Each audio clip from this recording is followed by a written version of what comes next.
بسم اللہ الرحمن الرحیم۔ ہارون رشید عرض کر رہا ہوں، السلام علیکم ورحمۃ اللہ وبرکاتہ۔ یہ سوگ کا دن ہے۔ یہ اے پی سی وہ فضائیہ کا کالج جو تھا پشاور میں، اس کے معصوم بچوں کی شہادت کا دن ہے، ان درندوں کے ہاتھوں جنہیں بعض لوگ اب بھی گوارا کرتے ہیں۔ یہ مشرقی پاکستان کی جدائی کا دن ہے جو اب بنگلہ دیش ہے، لیکن پہلے کچھ سیاسی خبریں اور پھر اس پہ بات کرتے ہیں۔ عمران خان نے سول نافرمانی کے لیے مزید ایک ہفتے کی مہلت دے دی ہے، اس عرصے میں چاہیں تو مذاکرات کر لیں۔ عمران خان پہ اعتراض یہ تھا، چیخ چیخ کر رانا ثناء اللہ اور ان کے ساتھی کہتے تھے وہ کسی کی بات نہیں سنتا، وہ کسی سے بات کرنا نہیں چاہتا۔ اب جب وہ بات کرنا چاہتا ہے تو اس کے زخموں پہ نمک چھڑکا جاتا ہے، اسی کے کیا 70% اس کے ووٹروں کے زخموں پہ نمک چھڑکا جاتا ہے اور اس کا تمسخر اڑایا جاتا ہے، اور بھاڑے کے ٹٹو یہ لکھتے ہیں کہ اسے طاقت کے سامنے جھک جانا چاہیے، سر بسجود ہو جانا چاہیے۔ فرعون کے سامنے اللہ کا پیغام لے کر جانے والوں کو اس سے مصالحت کر لینی چاہیے تھی۔ اس کا مطلب یہ ہے، نعوذ باللہ، طاقت اصل سچائی ہے۔ اس کا مطلب یہ ہے، اس کا مطلب یہ آئیڈیلزم کوئی چیز نہیں ہے، اس کا مطلب ہے انسانوں کی زندگیوں کو بہتر بنانے کی کوئی کوشش نہیں کرنی چاہیے۔ اس کا مطلب دراصل یہی ہے جو اقبال نے کہا تھا کہ اگرچہ پیر ہے آدم جواں ہے لات و منات، بدل کے بھیس آتے ہیں ہر زمانے میں، اگرچہ پیر ہے آدم جواں ہے لات و منات۔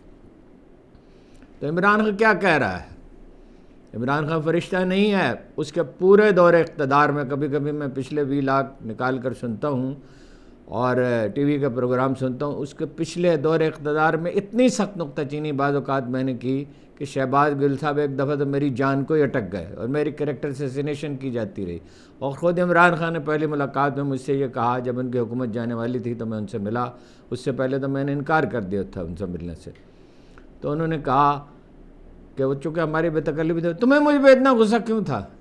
میں نے کہا آرام سے بیٹھیے اور میں آپ کو بتاتا ہوں کہ آپ کے ہر جائز قدم کی کام کی میں نے حمایت کی، نکتہ چینی میں نے صرف ان چیزوں پہ کی جن پہ نکتہ چینی کی جانی چاہیے تھی، جس پہ وہ بالکل ٹھنڈے ہو گئے اور ریلیکس ہو گئے، اور انہوں نے کہا ہاں یہ بات تو ہے، یہ تو میری بیگم بھی کہتی ہیں۔ بات یہ ہے کہ ہم عمران خان کے کارکن نہیں ہیں۔ ایک زمانہ تھا کہ میں ان کو بہت پرجوش حامی تھا، اب میں صرف ایک اصول کی حد تک ان کا حامی۔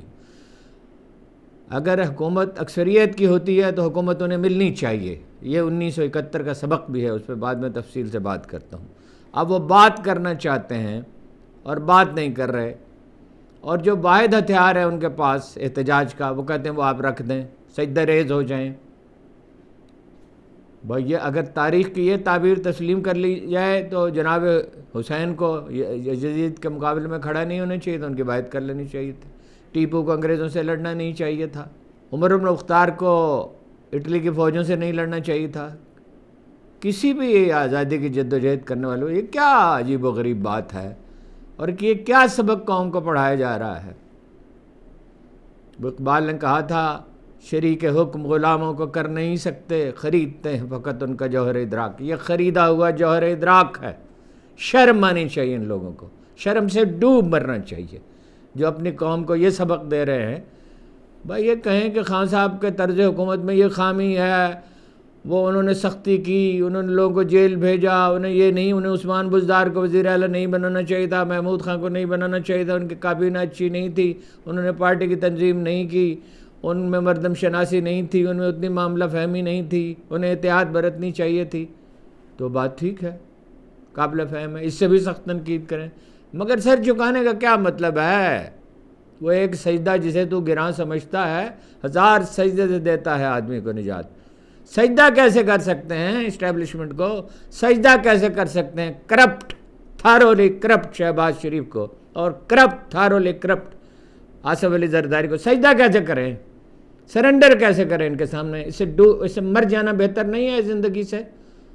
وہ اصطلاحاً کہتے ہیں ہمارے فقہا کہ اور اہل علم کہ اس سے زمین کا پیٹ اس کی پیٹھ سے بہتر ہے۔ سرنڈر نہیں کر سکتے، ہاں یہ ضرور ہے کہ جد و جہد میں حکمت عملی ہونی چاہیے، فتح مکہ کے دور کو یاد رکھنا چاہیے، صلح حدیبیہ کو یاد رکھنا چاہیے، فتح مکہ کے دن کو یاد رکھنا چاہیے، حکمت سے کام لینا چاہیے۔ وہ میں ہر روز کہتا ہوں، بھائی گالی مت دو، بھائی تانا مت دو، تمسخر مت اڑاؤ، دلیل سے بات کرو۔ اور عمران خان صاحب اقتدار میں آئیں گے اور انشاءاللہ ضرور آئیں گے۔ اکثریت تادیر اقلیت پہ حکومت نہیں کیا کرتی، یہ اصول ہے۔ کتنے دن یہ نہیں کہا جا سکتا، بعض لوگ کہہ رہے ہیں شاید اگلا پورا سال بیت جائے، کچھ لوگوں کا خیال ہے چند مہینے کی بات ہے، یہ تو اللہ جانتا ہے۔ لیکن سرنڈر کیسے کریں؟ سرنڈر کون کر سکتا ہے؟ سرنڈر بے اصول، موقع پرست، ابن الوقت لوگ کر سکتے ہیں، جنہیں حکومت کے سائے کی ضرورت ہے، یا بغض و عناد کے مارے ہوئے کر سکتے ہیں۔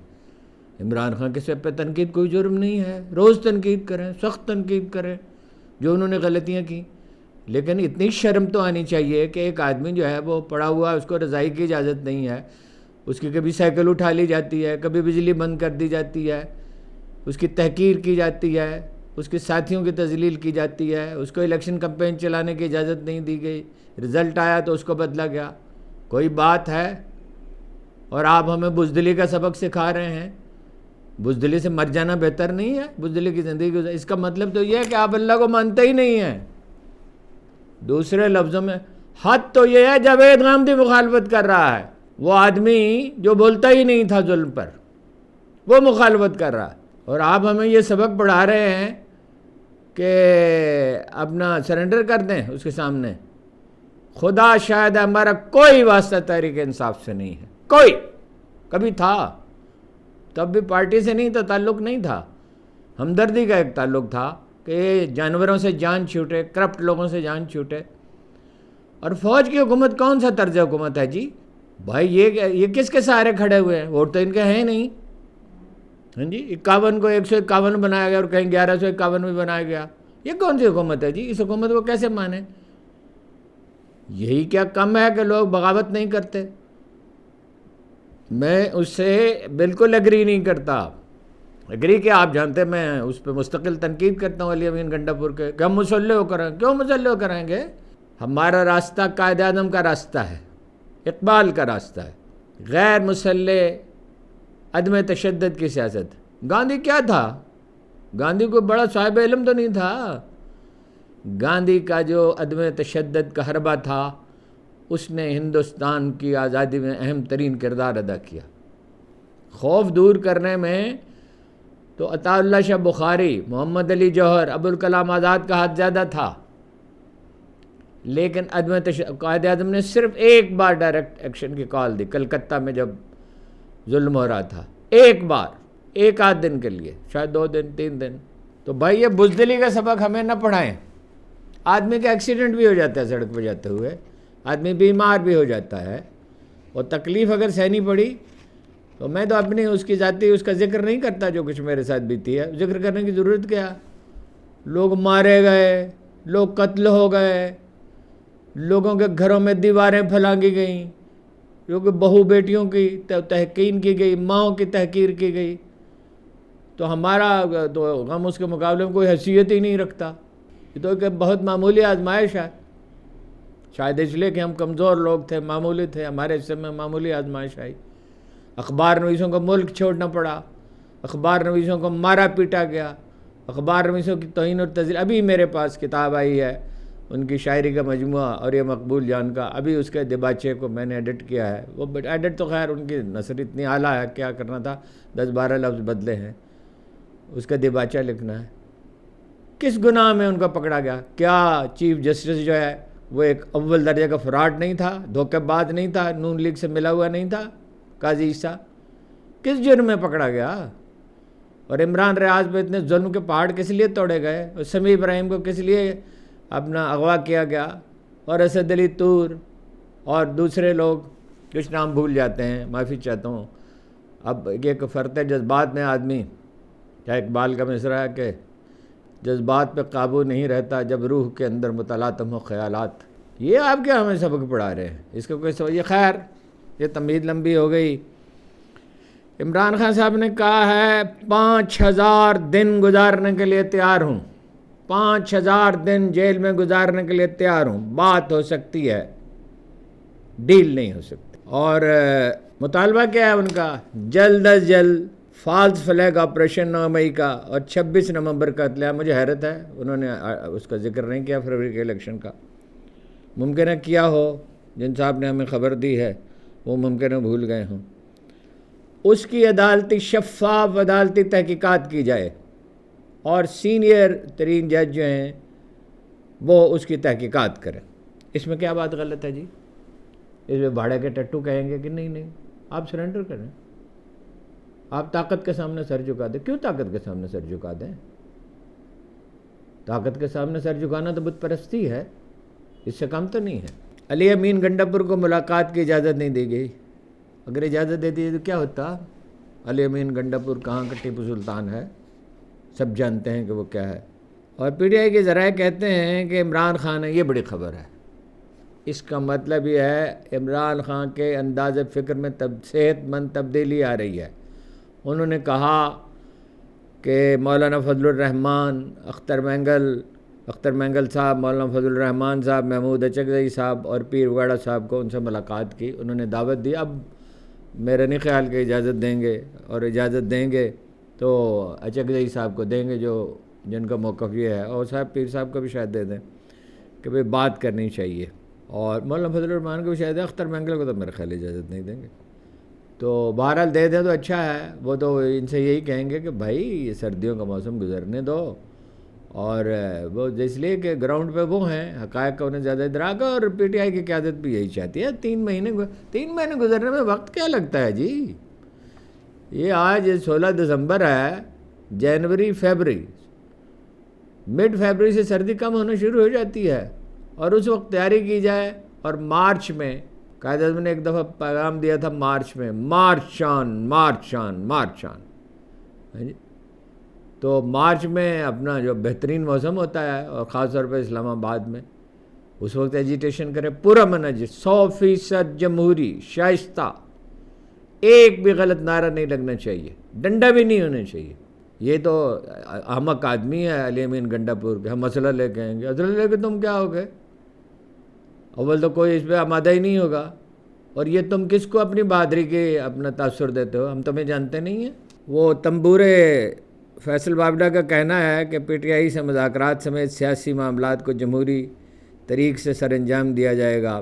تو تنبورہ خود تو نہیں بولتا، تنبورے کو تو کہا جاتا ہے تو بولتا ہے، ظاہر ہے اس سے کہا گیا ہے، تو اس سے کچھ تھوڑی سی توقع تو پیدا ہوئی، بات چیت ممکن ہے ڈسیپشن کے لیے، دھوکہ دہی کے لیے۔ فواد چودھری نے جو گفتگو کی ہے وہ اچھی معنی خیز ہے، ذہین آدمی ہیں۔ 9 مئی کے بعد 9 مئی کے ایک اور ذیلی مقدمے میں آج اڈیالہ جیل جانا پڑا، اور عمران خان سے اور شاہ محمود قریشی سے ملاقات ہوئی۔ ان کے حوصلے بہت بلند تھے، انہوں نے کہا جوان حوصلوں سے یہ وہ ملی، مہمیز ملی، اور ان سے طویل عرصے کے بعد تبادلہ خیال ہوا۔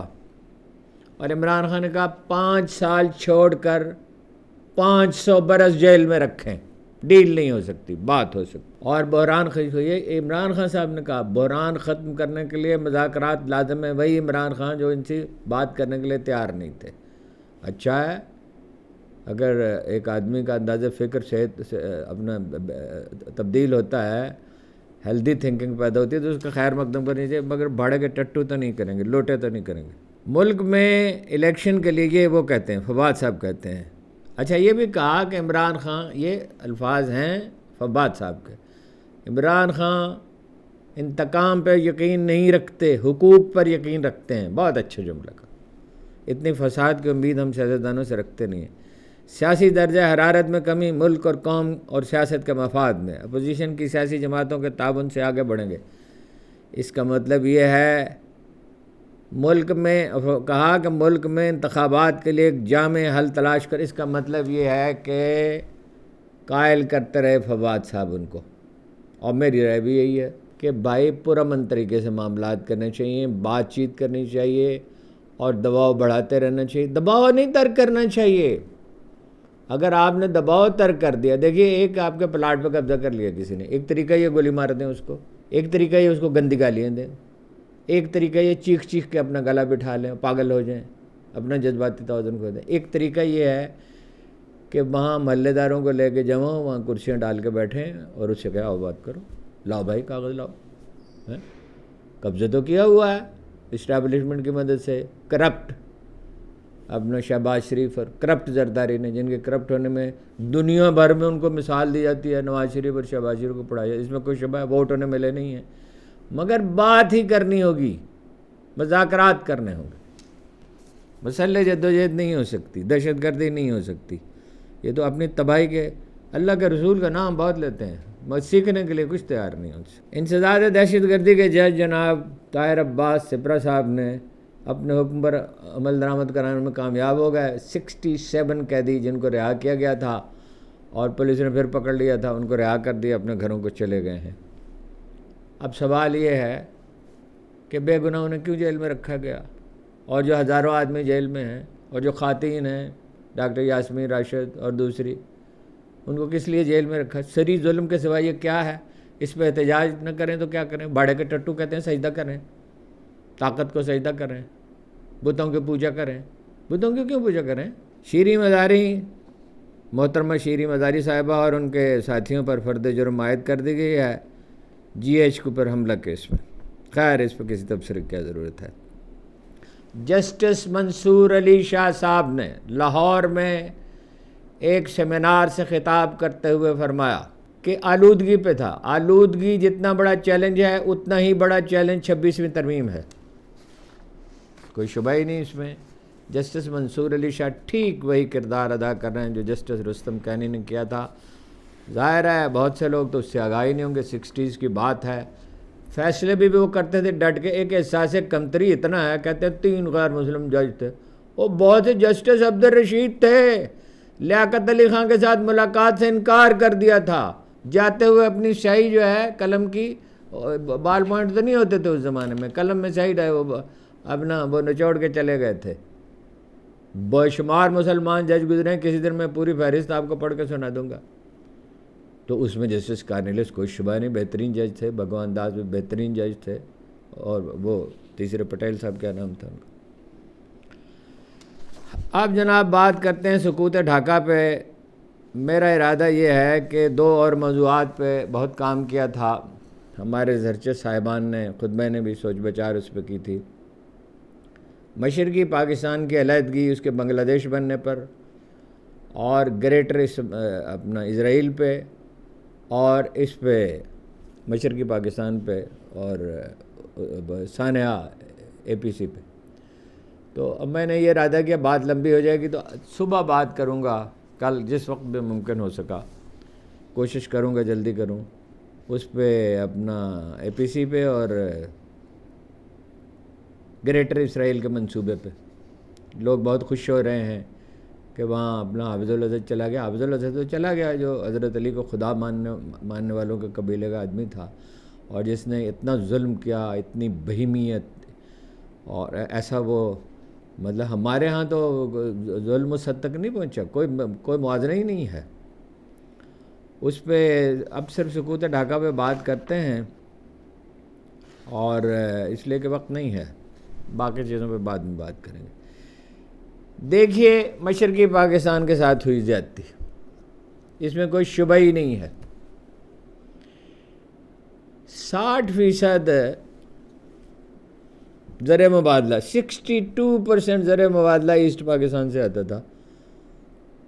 جوٹ اس زمانے میں جو تھی وہ ایک، اب تو اس کے متبادل آ گئے، لیکن اب بھی وہ بہت کام کی چیز ہے۔ اب بھی بوری تو گندم کی اسی سے بنتی ہے، اس لیے کہ اس میں گندم اسی میں رکھی جا سکتی ہے، پلاسٹک کے بیگ میں تو نہیں رکھی جا سکتی، وہی بہترین ہے۔ اور 25% اس پہ خرچ ہوتے تھے۔ پھر اردو زبان کو قومی زبان قرار دے دیا گیا۔ او بھائی جب رد عمل ہوا تو اس پہ غور نظر ثانی کرنی چاہیے تھی۔ فیصلہ تو ظاہر ہے قائد اعظم نے نیک نیتی سے، قائد اعظم کی نیت پہ کون شبہ کر سکتا ہے؟ جو ہلاک کر سکتے ہیں، تو جو ان کو جانتے نہیں ہیں وہ کر سکتے ہیں، لیکن جب رد عمل ہو تو اس پہ غور کرنا چاہیے تھا۔ اور اتنی تبدیلی تو کر دی گئی تھی کہ وہاں مقامی زبان جو ہے وہ ہوگی وہ، لیکن انگریزی قومی زبان، انفیکٹ تو پریکٹیکلی تو انگریزی قومی زبان ہے آج تک. تو انگریزی کیا ہے؟ انگریزی ہم سیکھ سکتے ہیں، بنگالی نہیں سیکھ سکتے تھے. بھائی بنگالی اور اردو 2 سرکاری زبانیں ہونی چاہیے تھی.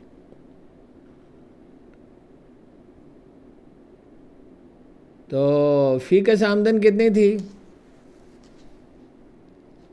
یہاں تھی مغربی پاکستان سے تھی، خیر اس میں بعد میں آتا ہوں، اس میں مجھے کچھ شبہ ہو رہا ہے. 25% بجٹ مشرقی پاکستان پہ خرچ ہوتا تھا. 25%، 62% زر مبادلہ وہ کماتے تھے. سب سے بڑا عالم یہ ہے کہ انہیں حقیر سمجھا جاتا تھا. آپ انڈین فلمیں دیکھتے ہیں، پاکستانی فلمیں دیکھتے ہیں، گورے رنگ کا ہیرو ہوتا ہے، کالے رنگ کا ویلن ہوتا ہے ایکسیپشن کے سوا. تو انہیں حقیر سمجھا گیا کیونکہ یہ جو قدیم نسل تو بنگالی تھے صرف. یہاں تو بہت تھوڑے سے لوگ ہیں، میرے خیال میں مینگل ہیں قدیم.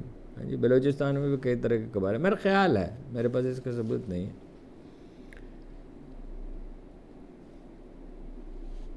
اب مسئلہ جو ہے وہ حل کرنا چاہیے تھا. 6 نکات کیا تھے؟ میں آپ کو پڑھ کے سناتا ہوں 6 نکات کیا تھے. میں برکت علی محمدن ہال میں موجود تھا جب 1970 کے موسم بہار میں عوامی لیگ کے سیکرٹری جنرل لاہور آئے اور انہوں نے یہ کہا کہ 6 نکات الہامی نہیں ہیں. اور میرا اندازہ ہے، اس وقت بھی میرا اندازہ تھا، اب بھی میرا اندازہ ہے کہ وہ کس چیز کو مفاہمت کے لیے تیار تھے. باقی نکات آپ سن لیں. ملک میں وفاقی نظام حکومت ہونا چاہیے، زیادہ تر اختیارات صوبوں کے دینے چاہیے. دیے نا 18ویں ترمیم میں. صرف دفاع اور خارجہ امور مرکز کے پاس ہوں. صوبوں کو ٹیکس وصول کرنے کا مکمل اختیار دیا جائے. مشرقی پاکستان کو اپنا زر مبادلہ اور برآمدات کی آمدن پر کنٹرول حاصل ہو. مشرقی پاکستان کو اپنے دفاع کے لیے علیحدہ ملیشیا یا نیم فوجی دستے رکھنے کا اختیار ہو. علیحدہ کرنسی کا اختیار. دیکھیے کرنسی پہ وہ میرا خیال ہے کہ نہایت آسانی سے اگری کر لیتے، نہایت آسانی سے اگری کرتے. زیادہ سے زیادہ آپ یہ کرتے جو ایک علامتی چیز ہوتی کہ کرنسی کی پرنٹنگ کا نظام ڈھاکہ منتقل کر دیتے. ان سے کہتے ہیں یہاں بنگالی بٹھا دو، آدھے بنگالی بٹھا دو، آدھے مغربی پاکستان کے لوگ بھیجے. تو مگر کیا تھا مسئلہ؟ کیا تھا مسئلہ؟ تھا ہوس اقتدار. پشاور میں وہ بدمست آدمی جسے قومی پرچم میں لپیٹ کر دفن کیا گیا، یا خان، وہ نشے میں دھت، اس نے غبارہ منگوایا، ذرا غور کیجئے، اور اسے اپنے سگریٹ سے چھوا اور کہا یہ گیا مجیب، اور اسے اس سے چھوا دوسرے غبارے کو، یہ گیا بھٹو، اور یہ گیا فلاں. وہ کہتا میں ملکہ برطانیہ نہیں بنوں گا، مجھے پورے اختیارات چاہیے. اور بھٹو اس کے ساتھ تھے. چاہتا تو وہ یہ تھا کہ بھٹو سے بھی نجات پا لے، میں بھٹو سے تو نجات ممکن نہیں تھی. میں نے پہلے بھی عرض کر چکا ہوں، اپنے کانوں سے بھٹو کو کہتے سنا، جہاں اب BCCI بینک تھا اور اب کوئی اور عمارت ہے، یہ پنجاب اسمبلی کے سامنے، وہاں میں نے اپنے کانوں سے انہیں یہ کہتے سنا. میں کبھی بھول نہیں سکتا کہ سندھ اور پنجاب کی چابیاں، پنجاب اور سندھ اقتدار کا سرچشمہ اور ان کی چابیاں میرے ہاتھ میں ہیں. سوال یہ ہے بھٹو کو حکومت مل رہی تھی پنجاب کی اور سندھ کی، تو کیا یہ کافی نہیں تھی؟ 163 سیٹیں تھیں اس کی، 300 میں سے شیخ مجیب الرحمان کی، اور بھٹو کی تھی اپنا 80 سیٹیں. تو اقتدار کا حق کس کا تھا؟ یا خان، شیخ مجیب الرحمان اور بھٹو یکساں ذمہ دار پاکستان ٹوٹنے کے. سب سے زیادہ یا خان ذمہ دار، آبویسلی اس کے پاس اقتدار تھا، اس کی ذمہ داری تھی. بھٹو نے کہا اسی مینار پاکستان پہ جہاں 30 اکتوبر 1971 میں ایک دوسرے عہد کا آغاز ہوا اور اب بالکل وہی صورتحال 1971 والی پیدا ہو چکی ہے۔ بھٹو نے کہا جو اسمبلی کا اجلاس بلا لیا گیا تھا ڈھاکہ میں، کہا کہ جو رکن اسمبلی ڈھاکہ جائے گا اس کی ٹانگیں توڑ دی جائیں گی۔ احمد رضا قصوری کی اس پریس کانفرنس میں شریک تھا جس میں انہوں نے کہا میں مشرقی پاکستان جاؤں گا، اسی لیے ان کا باپ قتل کیا گیا۔ قتل احمد رضا قصوری کو کرنا تھا، لیکن وہ موصوف ایک متلون مزاج آدمی ہیں، ان کی عادت ہے پیدل چلنے کی۔ وہ شادمان کے قریب گاڑی پہنچی، کسی تقریب میں شریک ہو کے آ رہے تھے، وہ شرکت کر کے شاید کسی شادی میں، انہوں نے کہا مجھے اتار دے، میں تو پیدل چلوں گا، اور گولی چلی، ایف ایس ایف کے لوگوں نے گولی چلائی اور قتل کر دیا۔ اب آپ کہیں گے کہ بھائی ساری دنیا کہتی ہے کہ قتل جو ہے وہ بھٹو بے گناہ تھے، ان کو پھانسی دی گئی۔ او بھائی اس میں غلطی یہ تھی کہ گواہ سرکاری دباؤ سے لائے گئے، شک کا فائدہ ملزم کو دیا جاتا ہے، مقدمہ ٹھیک نہیں چلا لیکن قتل تو ہوا۔ کوئی آدمی بتا دے 51 ایئرز گزر چکے ہیں، کسی اور قاتل کا کبھی نام لیا گیا ہے؟ احمد رضا قصوری کے والد کا کسی سے ذاتی جھگڑا تھا، زمین کا جھگڑا تھا؟ مسئلہ یہ تھا کہ وہ گلٹ کا شکار تھے بھٹو۔ ایک آدمی اٹھ کھڑا ہوا تھا اور بہت اونچی آواز میں بولتا تھا، خپتی تھا، مگر بات تو سچی تھی۔ تو بھٹو اقتدار میں حصہ کس لیے چاہتے تھے مرکز میں؟ اور جس آدمی نے یہ اخبار میں سرخی لگائی ادھر ہم ادھر تم، وہ کون تھے؟ وہ عباس اطہر صاحب تھے، اور وہ بھٹو کے اتنے قائل تھے کہ جب انہیں پھانسی دی گئی تو ان پہ نظمیں لکھی اور اس کا نام رکھا ذکر۔ ذکر اللہ اور اس کے رسول کا ہوتا ہے، مگر اب نیوز ایڈیٹر کیا کرے؟ خبر ہے تو خبر پہ سرخی تو وہی لگے گی جو بنتی ہو۔ بھٹو نے یہ نہیں کہا تھا کہ مشرقی اور مغربی پاکستان الگ ہو جائیں، ظاہر ہے یہ کہتے تو لوگ ان کی بوٹیاں نوچ لیتے۔ اگر بھٹو چاہتے اور شیخ مجیب کو حکومت بنانے دیتے، یا خان کی کیا مجال تھی؟ یا خان تو ایک کمزور بزدل نشے میں دھت آدمی تھا، غبارے میں ہوا بھری ہوئی تھی، وہ ہوا نکالی جا سکتی تھی۔ وہ کھڑے ہوتے شیخ مجیب الرحمان کے ساتھ جا کے اور اس سے کہتے آؤ آپ وزیر اعظم بنو، میں آپ کی تائید کرتا ہوں۔ اور مشرقی مغربی پاکستان کی باقی پارٹیوں نے بھی اگرچہ حمایت کی اس کو، لیکن ایسی بے دلی سے، لپ سروس، پنجابی میں کہتے ہیں گونگلوں سے مٹی جھاڑی۔ صرف ایک شخص کو میں جانتا ہوں، اللہ کرے ان کا نام مجھے یاد آ جائے، آپ دیکھیے کتنا زمانہ گزر گیا ہے، 54 سال بیت گئے، جو یہ کہتے تھے، جماعت اسلامی کے ایک لیڈر تھے، اور وہ کہتے تھے او بھائی مشرقی پاکستان الگ ہو چکا ہے، کنفیڈریشن بنا لیں۔ باقی تو ہم نے تو کسی کو کہتے نہیں سنا، اور یہاں میڈیا کو اول تو پتہ ہی نہیں تھا، اور پتہ تھا تعصب میں مبتلا تھے۔ 13% شرح ترقی تھی بنگلہ دیش کی جب شیخ مجیب الرحمان نے ٹیک اوور کیا ہے، 1 سال تک، پھر تو کم ہوتی گئی خیر، لیکن پھر سٹیبل ہو گئی اور 6% رہی ہے اوسطاً، اور ہماری اوسطاً 3-4% رہی۔ اور اتنا ہی عملہ ہے جن کو بے صلاحیت اور کمتر لوگ ہم سمجھتے تھے، اتنا ہی سٹاف ہے خاندانی منصوبہ بندی کا بنگلہ دیش میں جتنا ہمارے ہاں ہے، اور ان کی آبادی جو 56% تھی پاکستان کے مقابلے میں اب کوئی 44% رہ گئی ہے۔ اتنی ہی تنخواہیں ہیں، اتنا ہی سرمایہ ہے، اور وہاں گرامین بینک پہلے بنا، یہاں قوت بعد میں بنی، اگرچہ اس سے بہت بہتر ہے۔ وہ سود پہ دیتے تھے یونس جو اب صدر ہیں، یونس خان، اور یہ بغیر سود کے دیتے ہیں۔ جب آپ حقائق کو تسلیم نہیں کرتے، اب بالکل وہی صورتحال نہیں ہے۔ 8 فروری کو عمران خان نے 180 سیٹیں جیتیں، اور وہ 180 کو اپنا کتنی 92 کتنے کر دیں؟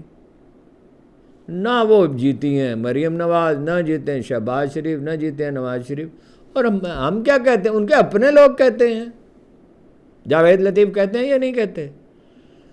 نواز شریف صاحب کے سن ان لا کہتے ہیں، یہ نہیں کہتے صفدر صاحب. کوئی فائدہ نہیں لوگوں کی خدمت کا، وہاں سلوٹ کرنا چاہیے جا کر. تو بھائی ماضی پہ رویا نہیں جاتا. اللہ کے آخری رسول نے ارشاد فرمایا جہاں سے کاش شروع ہوتا ہے وہیں سے شیطنت شروع ہو جاتی ہے. رویا نہیں جاتا، اس سے سبق سیکھے جاتے ہیں. تو سبق کیا ہم سیکھ رہے ہیں؟ نہیں سیکھ رہے. اور باڑے کے ٹٹو ہمیں کہتے ہیں مان لو. کیوں مان لیں؟ کیوں مان لیں؟ زندگی اور موت اللہ کے ہاتھ میں ہے، عزت اور ذلت اس کے ہاتھ میں. آزمائش لکھی ہوئی ہے، قسمت میں لکھی ہوئی ہے. حادثہ ہو سکتا ہے، آدمی بیمار پڑ سکتا ہے، بدترین بیماری میں مبتلا ہو سکتا ہے. تو یہاں تو کچھ کرنا نہیں ہے آپ کو، جمہوری طریق سے جد و جہد کریں. میں نے عمران ریاض صاحب سے کہا، ممکن ہے وہ میری بات کا انہیں پسند نہ آئے، میں نے ان سے کہا عمران ریاض صاحب جس جرأت کا آپ نے مظاہرہ کیا اس کو تو سلام ہے، ایسی بہادری تو کم دیکھی گئی ہے. لیکن آزمائش کو انوائٹ تو نہیں کرنا چاہیے، اللہ کے رسول نے منع کیا ہے اس سے. لیکن بہرحال اس نے کہا کہ اس نے کوئی غلط بات کہی تھی؟ ٹھیک بات اس نے کہی تھی. اور اورے نے کیا کہا تھا؟ یہ فراڈ ہے قاضی سے. تو قاضی سے کہ فراڈ ہونے میں کسی کو کوئی شبہ ہے؟ وہ لندن کے 3-4 مکانات کہاں سے آئے ہیں؟ ایک دن پاکستانی ڈھونڈ لیں گے اور زندگی اس کی اجیرن ہوگی. کون سی ذریعہ آمدن تھا اس کا؟ اور ججوں نے اتنا بڑا بلنڈر کیا کہ اس کو بیل آؤٹ کیا اور اب بھگت رہے ہیں. دیکھیے کوئی معاشرہ جمع جڑا رہ سکتا ہی نہیں جہاں انصاف نہ ہو. مجھے رتی برابر اس میں شبہ نہیں ہے انڈیا ٹوٹ جائے گا. اس لیے کہ 25% لوگوں کو 20% لوگوں کو مشتعل کر کے ملک نہیں چلتے. یہاں آپ 70% لوگوں کو مشتعل کر رہے ہیں. 70% تو خیر نہیں، بہت سے لوگ تو خاموش ہی رہتے ہیں، لیکن 15%، 20%، 25% تو ہیں جو بروئے کار آنے کے لیے تیار ہیں. شرط وہی ہے، شائستگی کے ساتھ بروئے کار آئیں، مذاکرات کریں، بات چیت کریں، دباؤ برقرار رکھیں. سول نافرمانی کوئی حل نہیں ہے، ہوگی ہی نہیں کامیاب سول نافرمانی. اور پی ٹی آئی کے لیڈر اتنے بزدل ہیں کہ خان صاحب سے یہ بات کہہ نہیں سکتے. مجھے کہتے ہیں تم جاؤ. او بھائی میری کیا حیثیت ہے؟ میں کیا جا کے کروں وہاں؟ اور 8 فرشتے وہاں کھڑے ہیں اور 2 گھنٹے 3 گھنٹے. میری تو صحت ایسی نہیں، اللہ کا شکر ہے پہلے سے تو بدر جہاں بہتر ہے. میں 2 گھنٹے کھڑا تو نہیں، 3 گھنٹے. اور مجھے ملنے کون دے گا؟ 71 کے اس پہ تو جے پی سی کا واقعہ، اس پہ تو کل بات کریں گے. اور گریٹر اسرائیل پہ سبق کیا ہے؟ کوئلو پائلو نے کہا تھا زندگی میں غلطی نام کی کوئی چیز نہیں ہوتی. ہمارے عصر کا جو سب سے بڑا لکھنے والا، اور میں نے اس کی کتابیں پڑھی ہیں تو میرا خیال یہ ہے، ساری ایک ہی کتاب پڑھی ہے الکیمسٹ، اور میرا خیال یہ ہے اس نے مولانا روم سے فیض پایا ہے. وہ کہتا ہے زندگی میں غلطی نام کی کوئی چیز نہیں ہوتی، بس سبق ہوتے ہیں. جب ہم سیکھنے سے انکار کر دیتے ہیں تو قدرت ہمارے لیے انہیں دہراتی ہے. آپ کا بہت بہت شکریہ.